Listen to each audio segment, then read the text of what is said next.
This was the most ruthless experiment in the history of science because all the test subjects were living, breathing humans. Einstein once hypothesized that when a Bose-Einstein gas is cooled to absolute zero, it would transcend solid, liquid, and gas states to become another form of matter, Bose-Einstein condensate. This state exhibits extraordinary phenomena beyond nature, and now, humans have used this technology to create a new weapon of war. These phantoms are impervious to all human weapons and possess abilities like passing through walls and flying. Their immense power allows them to smash the strongest land war machines into scrap metal. Moreover, they are invisible to the naked eye and only appear under hyperspectral instruments. Their unique body structure means any life form they touch dies instantly from internal freezing, with skin burned and corroded by absolute zero temperatures. However, these terrifying war machines lost control one day. They killed their creators and rampaged through the city, causing massive military casualties. Desperate, the authorities called in Dr. Klein,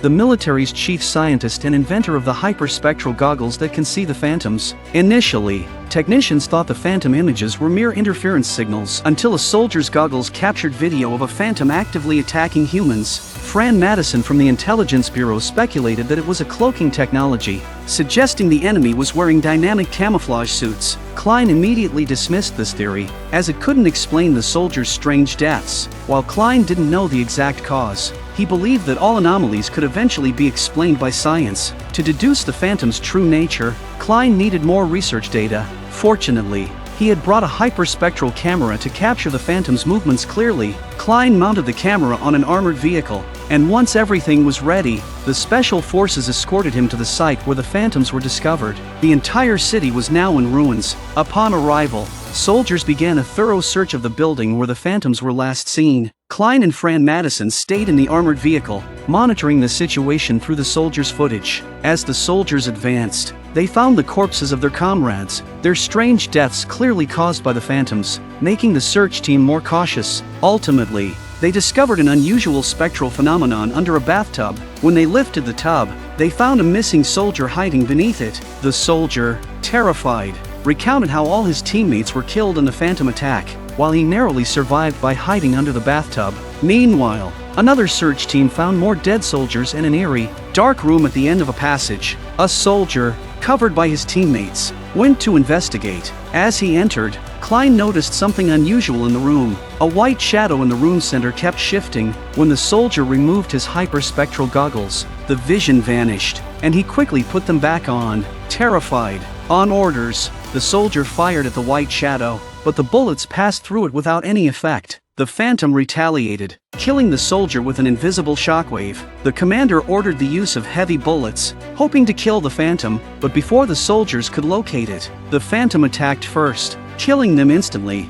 As their comrades fell, the remaining soldiers saw the phantom and unleashed their firepower. Despite the hyperspectral goggles revealing the phantom, their weapons were ineffective and only enraged it further. Seeing his soldiers die, Klein urged the commander to retreat. Hesitating, the frontline soldiers could no longer hold out. Using high-explosive grenades was futile against the phantoms, prompting an immediate retreat order from the commander. But now, the phantoms were not willing to let them go. The phantoms began to chase the soldiers, who, in their panic, prepared to escape through the windows. As the last soldier was about to rappel down, he saw a phantom rushing straight toward him. What happened next shocked everyone. The phantom defied the laws of physics, moving freely in mid-air. Even Klein, a firm believer in science, began to have doubts. Seeing this, the commander grabbed a rocket launcher and charged out. Klein quickly pointed out the phantom's position. The commander aimed and fired without hesitation. When the smoke cleared, Klein looked through the hyperspectral camera again,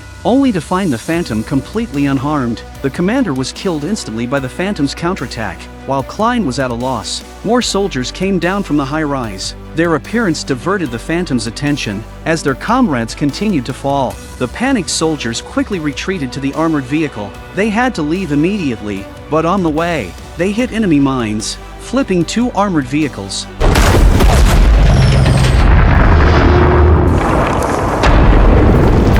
The surviving soldiers crawled out of the wreckage. Without transportation, returning to the base was impossible. Their immediate priority was finding new shelter. They fled to a factory, planning to wait for headquarters support. The phantoms could attack at any moment, and most of the soldiers' hyperspectral goggles were damaged in previous battles. Klein quickly devised a plan. He instructed the soldiers to find a vantage point and point the hyperspectral camera outside. When they activated it, they saw the factory was surrounded by phantoms. Strangely, the phantoms didn't come in. Observing more closely, the soldiers noticed a peculiar barrier outside the factory. Every time a phantom tried to cross it, they were blocked. A soldier recalled falling there during their retreat. Examining the black soil stuck to his glove, Klein identified it as ordinary iron filings. Someone had deliberately placed iron filings around the factory, forming a barrier against the phantoms. Klein deduced that the person who laid the iron filings knew the phantom's secret. There might be others hiding here.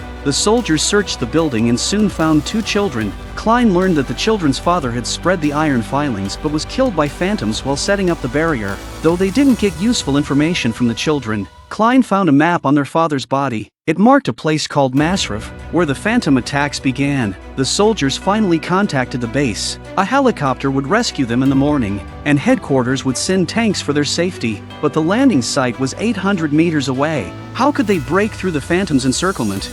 As everyone argued, Klein noticed a large stash of iron filings in the factory. He had an idea: gather glass bottles, fill them with iron filings, seal them with C4, and tape the lids. These makeshift high explosives could replace their ineffective grenades. The soldiers quickly made many of these weapons, and even their bullets were swapped with iron-filled explosives. Meanwhile, Klein was busy modifying the hyperspectral camera into a spotlight so all soldiers could see the phantoms. He shared the modification with headquarters so the support troops could have the same gear. By morning, a sentry noticed movement in a building opposite the factory. Klein used the spotlight to reveal the phantoms, which had moved to the high rise, ready to pounce. With the phantoms approaching, the team had to evacuate early. As soon as they stepped outside, the phantoms noticed them and rushed over. A soldier fired an explosive round, but the fast-moving phantoms dodged the iron filings. Realizing direct hits were hard, they aimed at the ground, spreading iron filings and slowing the phantoms. Seeing the phantoms temporarily immobilized, the team members sprinted toward the extraction point. However, as time passed, the phantoms eventually broke free and resumed their pursuit. This time, the soldiers were prepared. Though the fast-moving phantoms were hard to hit, the explosive rounds spread iron filings over a large area, significantly slowing them down. Using this method, the team advanced quickly toward the extraction point, constantly looking back to fend off the phantoms. As the battle intensified, more phantoms joined the chase, and soon, a soldier at the rear was killed. Despite this, the team couldn't afford to stop, knowing the loud explosions would attract even more phantoms. Seeing the phantoms closing in, the soldiers fired a barrage of explosive rounds behind them. The dense iron filings created a temporary barrier, slowing the phantoms' advance and allowing the team to finally reach the extraction point. Just then, the spotlight in Klein's hand began to flicker. After continuous high-intensity use, the hastily modified spotlight had short-circuited. The soldiers looked on in despair, but then a rumbling sound suddenly echoed.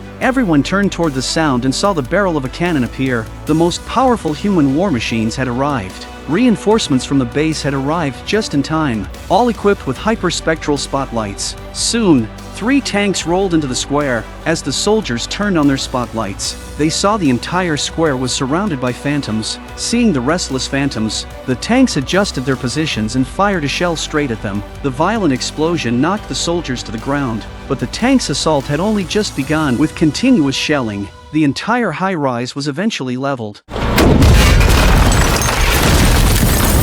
When the square calmed down, the support soldiers rushed in. However, as the smoke cleared, it was evident that the phantoms were unscathed. As the phantoms rushed forward, the soldiers opened fire, but the regular bullets were ineffective. The phantoms moved through the terrain effortlessly, like grim reapers, cutting down soldiers in their path.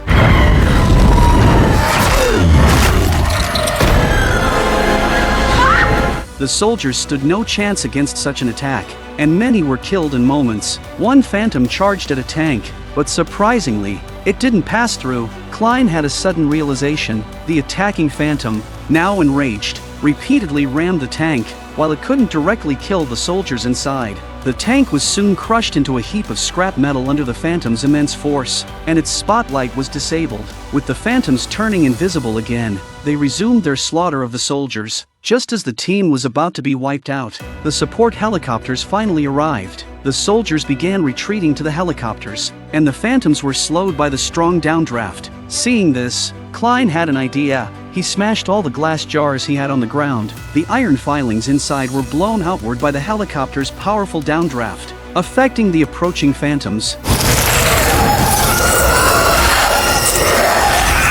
Taking advantage of this opportunity, everyone boarded the helicopter. As it lifted off, they finally escaped to safety. However, before they could catch their breath, the helicopter received a distress signal. The base had already fallen, with countless Phantoms slaughtering people throughout the city. Now, each flash of white on the ground signified a human being killed by a Phantom. The helicopter had no choice but to head to a refuge. Shortly after, the general arrived. When the base was attacked by the Phantoms, all communication systems were disrupted. The general had ordered the soldiers to disperse and retreat. He brought all the equipment he could carry and led a group of soldiers to cover the retreat. Ultimately, only about 20 soldiers from the entire platoon survived. Now, even the signal here was jammed by the Phantoms, cutting off all contact with the outside world. Meanwhile, Klein found the girl again. After continuously observing the Phantoms, he had a rough hypothesis. The girl then provided more information. Her father had been a ceramic artisan,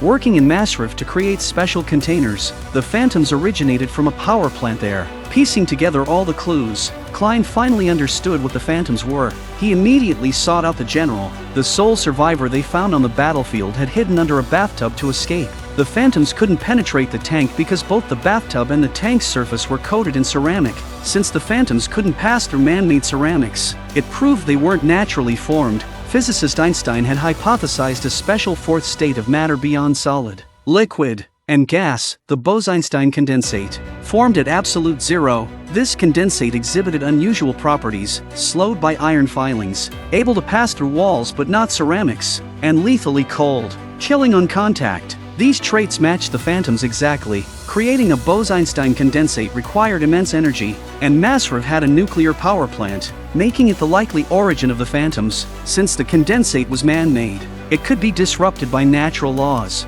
A plasma discharge gun could dissolve the condensate. Klein instructed the soldiers to dismantle the general's equipment and gather any usable parts from the refuge. They had to quickly build plasma weapons and head to Masrif to prevent further disaster. The condensate could absorb surrounding energy, exponentially increasing the number of Phantoms, potentially leading to a catastrophe for all humanity. After much effort, they finally succeeded in creating plasma discharge guns, which emitted focused energy pulses to dissolve the condensate. Once everything was ready, the soldiers armed themselves fully. They were about to face the most dangerous battle yet. As the helicopter sped towards Masrif nuclear power plant, they quickly arrived at their destination. The commander was the first to land. After confirming the area was temporarily secure, the other soldiers swiftly descended. Finally, they lowered a large mechanical dog equipped with a hyperspectral spotlight, allowing the soldiers to clearly see the Phantoms. The team immediately began advancing towards the power plant. However, as they reached the main gate, they saw a large group of Phantoms gathered there. The soldiers quickly readied their plasma discharge guns, and the commander took aim. The Phantoms noticed their presence. These Phantoms, whose bizarre structure once existed only in theory, had now been artificially created. Seeing the Phantoms about to attack, the commander didn't hesitate to activate the plasma discharge gun. The powerful energy pulse shot towards the Phantoms, and upon impact, the Phantom was shattered into pieces. The resulting explosion kicked up a cloud of dust. The commander was astonished by the weapon's power. It was their first successful kill of a Phantom. With Klein's hypothesis confirmed, the commander ordered the team to advance. All the soldiers rapidly descended. Their objective was to take over the power plant completely. A battle between humans and Phantoms ensued. While the soldiers temporarily held off the Phantoms, a second team bypassed the battlefield to infiltrate the power plant and uncover the source of the Phantoms. As this team entered the power plant, a Phantom emerged from the shadows. The soldiers immediately attacked, but in the confined space, the Phantoms were more agile, and the soldiers couldn't hit them. With the Phantoms relentlessly attacking, the soldiers told Klein to move ahead quickly. They had to find the laboratory, as killing all the Phantoms outside was impossible without stopping their source. Klein pressed on and soon found a sealed door. However, Their teammate Alvy was prepared and easily unlocked it. Inside, they discovered a hidden laboratory, littered with corpses. Using the spotlight, Klein saw numerous phantoms in the containment units, still in an incomplete state. As Klein continued searching, he found numerous X-rays displaying human body structures. The lab had been using molecular-level instruments to scan humans and then recreate them using the condensate. Deeper inside, Klein found countless containers, each imprisoning a phantom.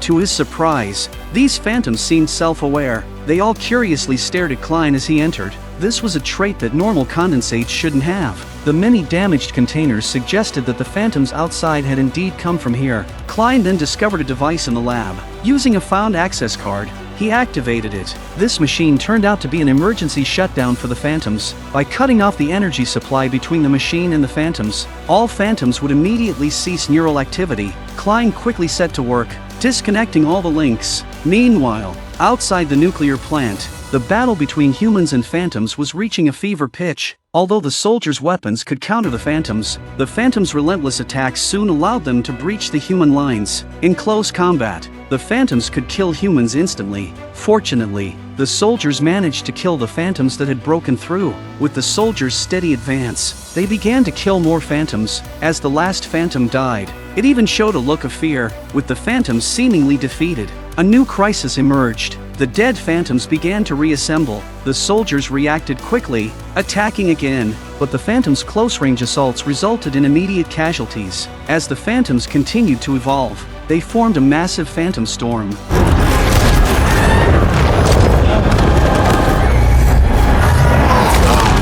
Under its ferocious attacks, the soldiers were powerless, and their regular plasma guns became ineffective. Seeing his men fall, the commander gathered all the weapons scattered on the battlefield. As the soldiers' last line of defense was breached, the commander was ready. He activated all the plasma weapons simultaneously, unleashing a powerful energy pulse towards the phantom storm. The resulting explosion was so intense that it shattered the phantom containers inside the nuclear plant. Releasing the captive phantoms, the phantom storm remained undestroyed, and countless phantoms swarmed the soldiers. At that critical moment, Klein finally disconnected the device. As the phantoms lost their energy connection, they began to explode. Klein fell heavily to the ground, and the phantoms seemed to freeze in midair, their bodies disintegrating. In the end, the phantoms vanished like smoke.